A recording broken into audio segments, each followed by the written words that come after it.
Made me laugh. Scott Taylor running for Congress, 2nd District. And by the way, Scott Taylor is from the 2nd District. And he's going to be facing off in a primary against Pat Cardwell, a Virginia Beach lawyer, and Randy Forbes, who has decided to go from the 4th District to the 2nd District. And Forbes rolling out a list of 100 executive backers yesterday. Also did a poll that he released saying it was up 2-1, but then we saw another poll that showed the race dead even, and I said it's a toss-up. Anyway, saying all that, joining us now, big introduction, Scott Taylor. Hey, Delegate Taylor, good to have you, man. Good morning, John. Great to be with you as always, and your listeners, of course, out there. Okay, now, let's cut to the chase. I want to start with something I want to get you to comment on. Randy Forbes running in the 2nd District. Now, we had him on our show while I was in New Hampshire sometime earlier in the week. I think it was on Tuesday. And made his announcement. And the narrative coming out of the Randy Forbes for 2nd District Congress campaign is the 4th District is not winnable. That's the thing I keep hearing. It's not winnable. Obama carried at 61%. It's not winnable. Okay? So I did a little research, and Obama did get 61% in 2008 and 2012. So on the surface, the new district doesn't look winnable, 61%. Tough for a Republican to turn that. But then I went a little deeper, and what I saw last night is Bob McDonnell carried the new 4th District by 1% in 2009. Bill Bolling carried it as lieutenant governor candidate in 2009. Get this. Cuccinelli carried it as attorney general candidate in 2009. So the entire Republican ticket carried the new district in 2009, but now they're telling us it's not winnable, but yet they won it in 2009. What's the deal here? Well, Don, I've been very, thanks for your question. I've been very boisterous, if you will, about the fact that I believe it's winnable. I think it's, I'm hearing that up here in Richmond from Democrats who are elected officials there. They said that he wouldn't lose to McEachin. I doubt that a lot of independents in Chesapeake would want McEachin as their representative. We've talked about that. Look, my district, which was changed in redistricting as well too, from Coach Tata's, is 50-50 Obama, and we won by 13 points. And that was, without the advantage of incumbency or the war chest or the machine that a incumbent Chesapeake congressman has. So again, this is not a personal attack. This is, it's not. It's just it is what it is. I think it's wrong. There's nothing in my DNA that says it's okay to leave behind, the tens of thousands of people who supported you for self-preservation. I just don't. I think it's wrong. I think most folks that are, of course, there's people who support what he's doing, but I think the majority of the folks in the 4th do not, and I think the majority of the folks in the 2nd do not. I think he can win it. I think that they should stay put. I'd love to see him in Congress in the 4th District where he lives. Well, there's a lot of people that have called in our show that are in the 4th District, the 4th District as it's been changed, and they do feel abandoned. I mean, I just Scott Taylor, my callers tell me what's going on out there. That's why my predictions are so uncanny, because I listen to my callers, and they're not happy that they feel that they're being abandoned. I can tell you, and again, it is what it is. If he's running the 2nd, he's running the 2nd, and he'll run there. But I'll be very clear. The path of least resistance for Congressman Forbes back to Congress is to win his own district, period.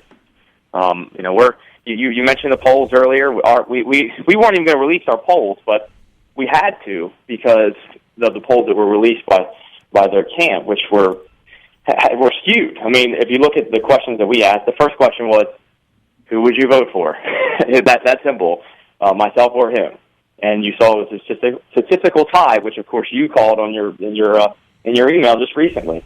And then there was a question that says, thinking of your congressional district, how important is it for your congressman to live in your district?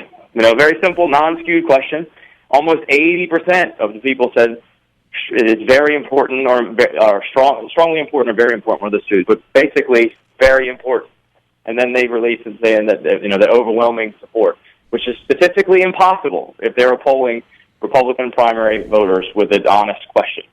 So, and then the last one that I'll just highlight was the informed ballot. The informed ballot, which is my background, his background, not skewed. We put that out there too, so you see exactly what the question is. In fact, I think they touted them, which is good, and it's an honest answer for me. And we were up 31 points with the backgrounds. Now, what is also important to say in this poll is 50% of the people who took the poll were over the age of 65. Mm-hmm. And 80% of the people were over the age of 55. Right. So that doesn't even account for my generation and below, that we're going to be bringing a lot of those folks out in a Republican primary. We made sure the poll that we did was honest and had honest information for me, and that it was conservative for me. Well, look, we're very happy where we are. Very happy. I think I looked at your two polls that you sent me, and I looked at what I got from the Randy Forbes for 2nd District Congress campaign and their poll, saying that they were up, 70 to 20 or something, some big number.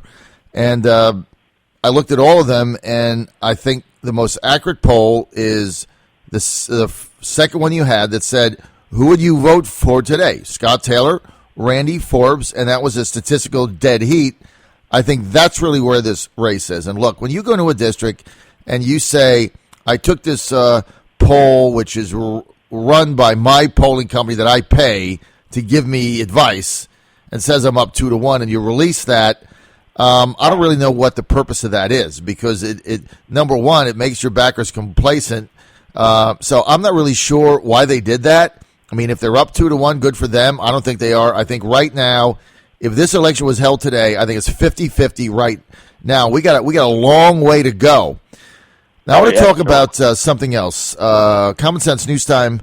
I want to get to this rumor, I guess, that we've heard, and I've heard it now from a number of people. I don't do rumor mongering on our show, but I've heard this now, Scott, from too many people that are reliable, from the governor's office, that Congressman Forbes' people, or Congressman Forbes, has gone to the Democrats and proposed a deal saying that basically if you rewrite the district and get my location where I live in the second, then I'll get the Republicans to drop the lawsuit, and we'll basically give you the 4th district. Is there any truth at all to this?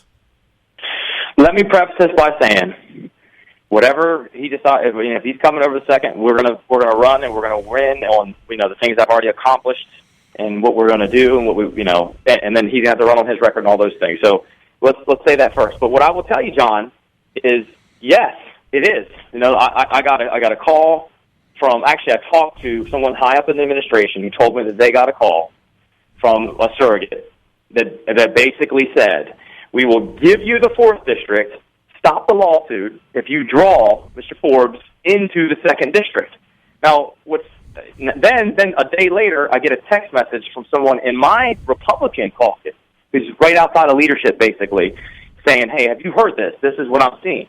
Yesterday, the governor himself told me that folks from that office, or surrogates, or someone was calling his office trying to draw the congressman into the 2nd district in exchange for dropping the lawsuit and all that thing. And the reason why they would call the governor's office is we're past the time for any introduction of bills from the General Assembly. It would have to come from the governor's office first, and then go through us.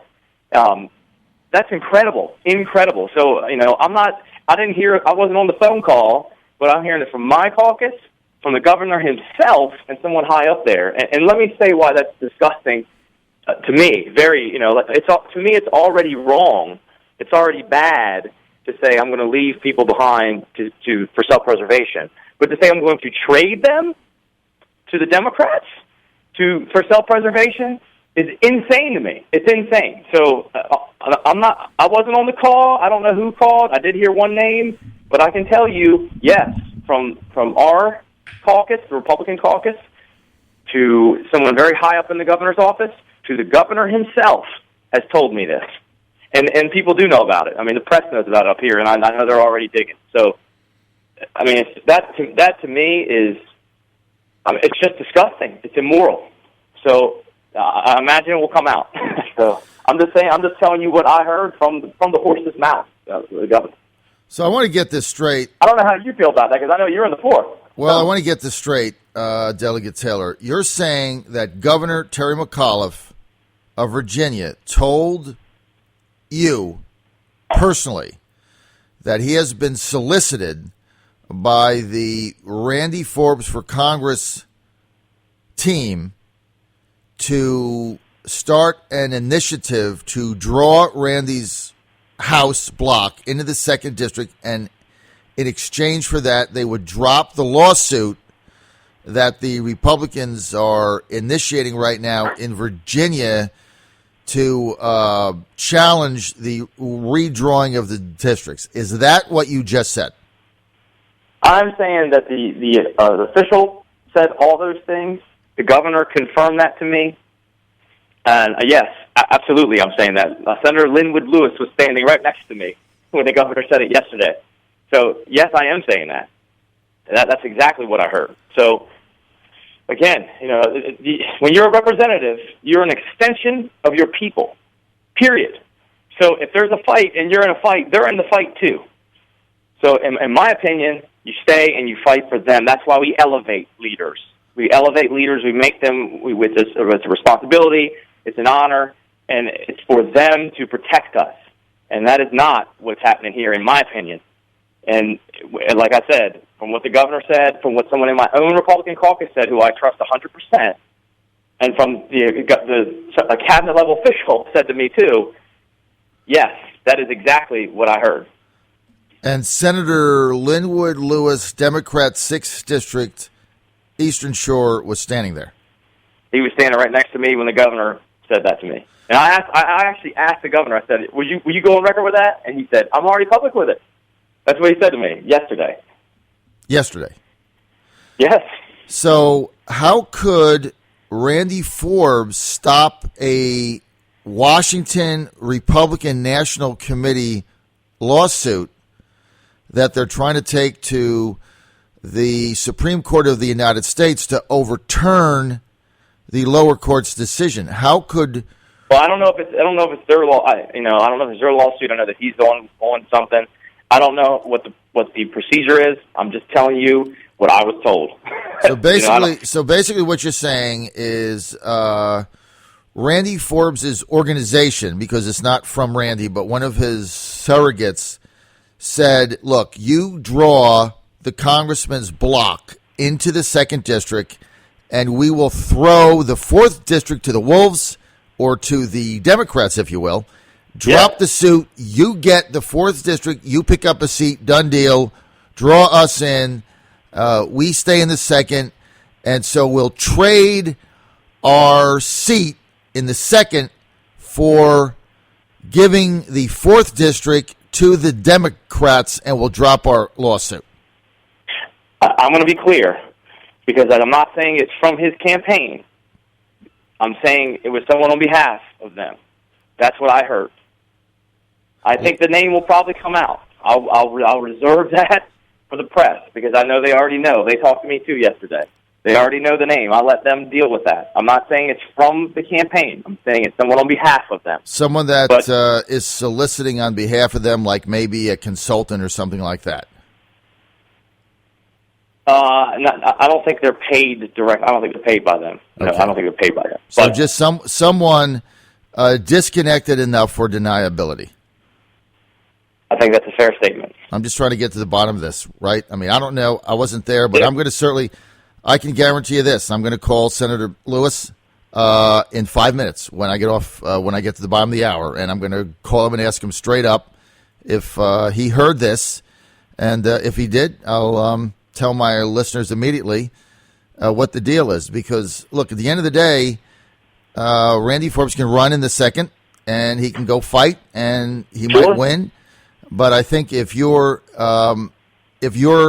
not stopping someone on your behalf trying to trade a district seat to the Democrats in order to draw your block into the 2nd district. I mean, I really think people have to be aware of that, and then they can make their own minds up. I think it's important for people to understand that there's a history there of drawing it for protection and self-preservation. I'm not saying that that's political gerrymandering, of course, is protected, but I think it's wrong, personally, and I think most people out there think it's wrong. I think that you shouldn't be able to draw yourself protected or draw your opponent out of there who's strong or something like that. That's crazy to me. Get out, talk to your people, run on your merits, sell them on you and what you're going to do, and if they believe in you, then they'll support you, and that's what I think should happen. Scott, the problem with what you just said is I'm in the 4th district, and basically that would be saying to me and other constituents, you know what, you don't really mean anything to us, and we're simply going to trade you away so that we can have a better chance to win somewhere else. I mean, I don't think that's a good thing. I think who's ever behind this needs to come clean. We need to get to the bottom of it. I'm going to call this senator in about 20 seconds. When I get to the bottom of the hour, we're out of time. I want to thank Scott Taylor for being with us. Scott, one question. If we have a debate, will you participate? Oh, my gosh, yes. Absolutely. All right. I'll work on that. Scott Taylor, thanks for being with us.